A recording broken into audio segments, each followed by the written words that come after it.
Tsuki desu. Tsukiyate kudasai. So desu ne. Geshu wa ikura desu ka? Oui. L'amour au Japon, c'est très différent de ce qu'on peut connaître en France. Salut à tous, j'espère que vous allez bien.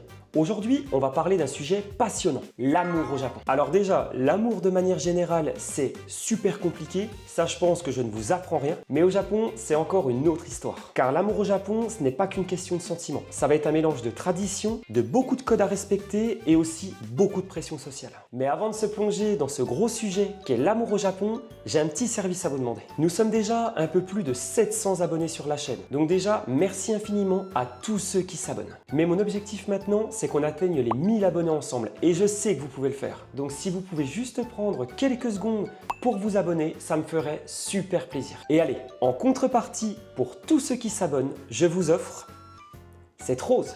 Eh oui, c'est pour vous, c'est cadeau. Attends, mais dit comme ça me fait trop penser à un passage dans le film Re où il veut donner un sandwich. Celui qui dit qu'il l'a fait, je lui offre un sandwich. Allez, ceci étant dit, on est parti pour l'amour au Japon.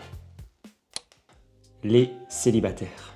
Commençons par les célibataires et j'attaque direct avec un chiffre surprenant. Environ 40% des Japonais de 18 à 34 ans n'auraient jamais eu de rapport sexuel. Oui, presque la moitié. Mais, je tiens à revenir sur cette info car c'est une info qu'on voit circuler un peu partout dès que ça parle du Japon et il faut savoir qu'il y a une erreur. Ce ne sont pas 40% des jeunes japonais de 18 à 34 ans qui n'ont jamais eu de rapport sexuel, mais ce sont 40% des jeunes japonais de 18 à 34 ans qui sont célibataires et non mariés. Et ça, voyez-vous, ça change tout à cette information. Et une partie de ces chiffres va s'expliquer par un phénomène social qui a vu le jour, les Soshoku Danshi, ou les hommes herbivores. Ce terme, inventé en 2006 par la journaliste Maki Fukazawa, désigne les hommes qui ne cherchent pas activement de relations amoureuses. Certains par peur de la femme et d'autres car ils préfèrent rester seuls, tout simplement. Et à l'intérieur de ce groupe, on peut retrouver des sous-catégories.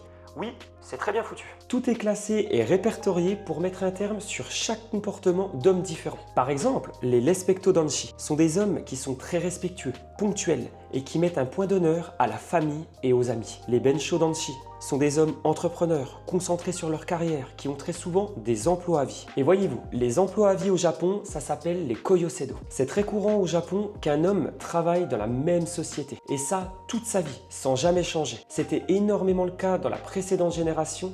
Maintenant, avec la nouvelle génération, ça existe encore, mais c'est bien plus rare. Et pour finir, les vrais Soshoko Danshi sont des hommes indifférents à la séduction, qui ne feront jamais le premier pas. En gros, ce sont des personnes qui ne sont pas du tout attirées par la gente féminine et par le fait d'être en couple. Et le gros problème derrière tout ça, c'est ce chiffre. Au Japon, en 2024, le taux de natalité est tombé à 1,15 enfants par couple, ce qui fait du Japon le pays avec le taux de natalité le plus bas au monde. Et à titre d'information, pour que le Japon renouvelle sa population, ce taux devrait monter à 2,1 enfants par couple. Et là, comme vous pouvez le voir, eh bien, le Japon, il en est très loin. Et donc, la conséquence de tout ça est que la population du Japon est de plus en plus vieillissante. Chaque année, le pays perd plus de 800 000 habitants. Et si la tendance continue, la population pourrait fortement diminuer dans les prochaines générations. Et au bout d'un moment, si le Japon ne réagit pas, il va vraiment finir dans une impasse. Et, autre chiffre frappant, 50% des jeunes japonais de moins de 35 ans ne voudraient plus se marier. Et chez les trentenaires, ce chiffre monte à 26% pour les hommes et 25% pour les femmes. Et là, quand on voit ces chiffres, on voit très bien le désintérêt des jeunes japonais pour le mariage. Mais alors, dans tout ça,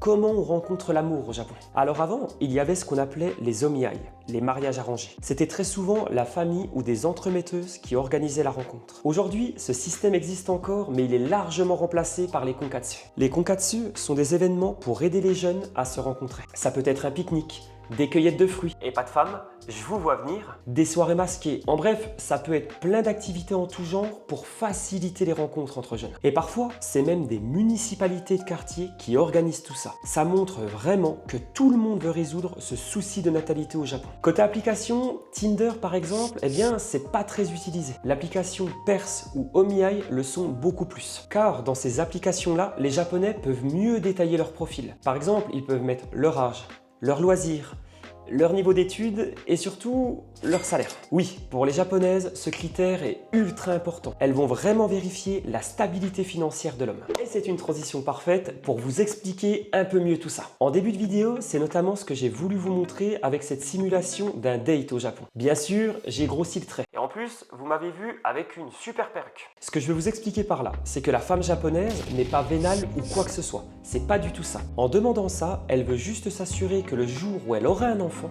l'homme pourra subvenir aux besoins de la famille, tout simplement. Maintenant que je vous ai expliqué ça, on passe aux dates. Alors, en ce qui concerne les dates, il faut respecter des codes bien définis. Déjà, en tant qu'homme, messieurs, on doit tout organiser. Mais genre, vraiment tout. Vous devez choisir la date, l'heure, l'activité. A few moments later.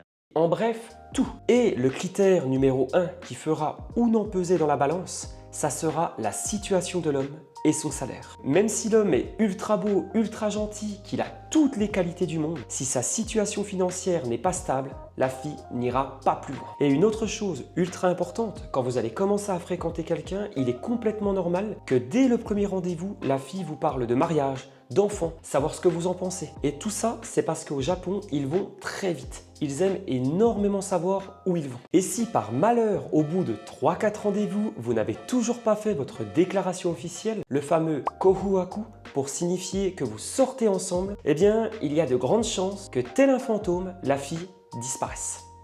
Car pour elle, sans cette déclaration officielle, votre relation ne sera jamais officialisée. Et une fois que cette étape est franchie, que vous avez fait votre déclaration officielle, eh bien, vous êtes officiellement en couple. Mais une fois en couple, une nouvelle série de règles et de codes commence. La vie de couple. Une fois en couple, la vie n'est pas plus simple. Là aussi, il y a de nombreux codes à respecter. Déjà, côté finance, dans de nombreux foyers au Japon, c'est la femme qui va gérer tout ce qui concerne l'argent. Chaque mois, le mari va recevoir de l'argent de poche qu'il peut utiliser pour lui, environ 30 à 40 000 yens, ce qui représente entre 250 et 350 € à peu près, selon les foyers. Et le reste, tout sera contrôlé par sa femme. Et là, vous vous demandez sûrement, mais il va utiliser comment son argent de poche? Eh bien, j'ai bien mon idée là-dessus.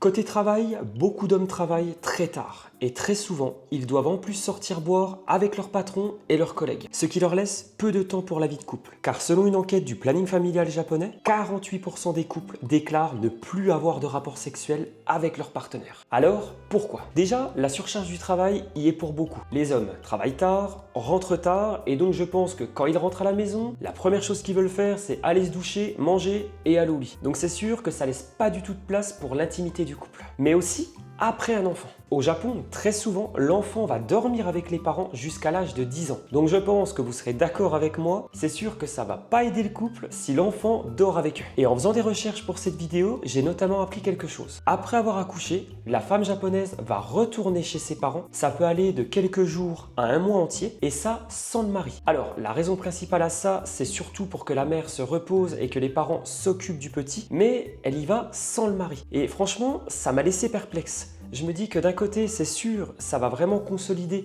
le lien mère-enfant, mais le mari dans tout ça, je trouve qu'il est vachement délaissé. Enfin, je sais pas, ça me laisse perplexe. J'aimerais vraiment avoir votre avis là-dessus. Et donc, la conséquence de tout ça, c'est que certains hommes vont chercher à avoir des relations ailleurs, et notamment dans les soplandes, qui sont des salons de massage. Je vous fais pas de dessin, ils vont pas là-bas pour jouer au Monopoly. Ça c'est clair. Et ce qui est choquant, c'est que pour beaucoup, hommes comme femmes, eh ben, ce n'est pas considéré comme une infidélité. De nombreuses personnes disent que comme c'est purement physique et qu'il n'y a pas de sentiment derrière, eh ben, c'est ok. Alors bon, chacun sa vision des choses et ce ne sont pas non plus 100% des Japonais qui pensent ça, je vous rassure. Mais c'est vrai que sur ce sujet, les Japonais ont une vision très différente. Et maintenant, on va parler d'une étape super importante, le mariage.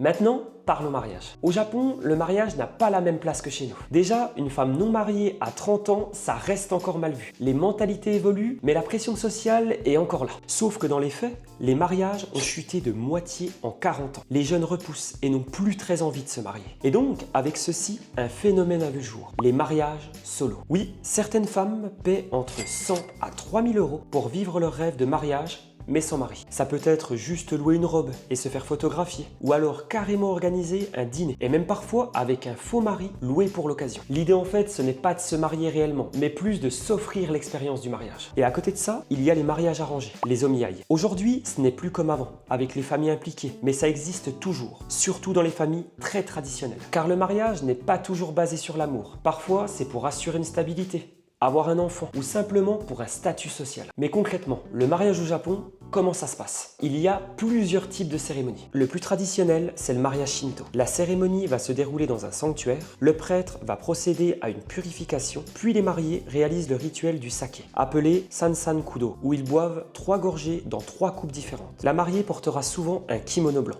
Aujourd'hui, encore 15 à 20% des couples choisissent cette cérémonie. Aussi, il existe des mariages bouddhistes. Ils se déroulent dans un temple avec des prières et des sutras récités par un moine. Mais ils sont plus rares, seulement quelques pourcents des mariages. Et puis, il y a le mariage chrétien ou de style occidental. C'est devenu le mariage le plus populaire, alors que la majorité des Japonais ne sont pas chrétiens. Les couples aiment le décor des chapelles, la robe blanche, l'allée à parcourir, et parfois, même un prêtre étranger est engagé juste pour l'occasion. Aujourd'hui, plus de 60% des mariages suivent ce style, car il faut savoir que le business du mariage au Japon est gigantesque. Tout est vendu en formule clé en main. Hôtel, cérémonie, studio photo, banquet. C'est une industrie qui rapporte des milliards de yens chaque année. Donc vous voyez, au Japon, le mariage n'est pas qu'une histoire d'amour. Parfois, il est arrangé ou même motivé pour assurer une stabilité. Mais dans la grande majorité des cas aujourd'hui, je vous rassure, il est basé sur l'amour. Et heureusement, le divorce.